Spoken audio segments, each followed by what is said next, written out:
आम्ही इथे आंदोलन करायला आलेलो आहोत। आमच्या ज्या ग्राही मागण्या आहेत त्या पूर्ण करण्यासाठी आलेलो आहोत। 4 डिसेंबर पासून आम्ही सतत मोर्चात येऊन राहिलेलो आहोत, पण सरकार आमची दखल घेत नाहीये। त्यांना आमच्याबद्दल असं हे नाही, म्हणजे वाटून नाही राहिलं की एवढ्या सेविका इतके काम करतात। आम्ही देशाचा नागरिक घडवतो, पण आमचे लेकरं रस्त्यावर आलेले आहे। आमच्या लेकरांचं शिक्षण नाही होऊन राहिलेलं आहे।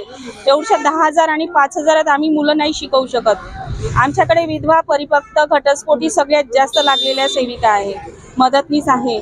त्यांच्या घरी त्यांचा दुसरा कोणताही मार्ग नाही। बिचाऱ्या अंगणवाडीचं काम करून बाहेर काम करण्यासाठी मजबूर होऊन गेल्या।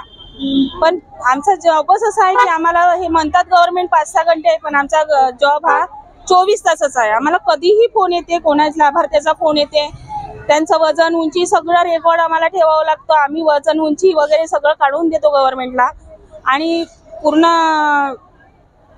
काय म्हणते बा, तरीही गव्हर्नमेंट आमच्या मानधनात वाढ करत नाहीये। आम्हाला आता 26,000 वेतन पाहिजे म्हणजे पाहिजे, त्याच्याशिवाय आम्ही मोर्चा सोडणार नाही, संपात मागं घेणार नाही आणि माघार घेणार नाही, कधीच नाही घेणार जोपर्यंत आमचा 26,000 मानधन होत नाही आणि मदतीसांचा 20,000 मानधन होत नाही। कारण आता आमच्या कार्यकर्त्या एवढ्या चिडलेल्या आहे की आज 52-53 दिवस होऊन सुद्धा सरकार आमच्या मोर्चाचा, संपाचा दखल घेत नाहीये। ह्या सरकारला बाकी गोष्टीचा विचार आहे, सगळ्याचं याचं त्याचं पेन्शन वाढ हे करत आहे, मंदिरं बनवत आहे, पण आमची दखल कधी घेणार आहे? घ्या ना तुम्ही, आस्थेची भावना करत आहे, पण महिलांचं शोषण का करत आहे तुम्ही?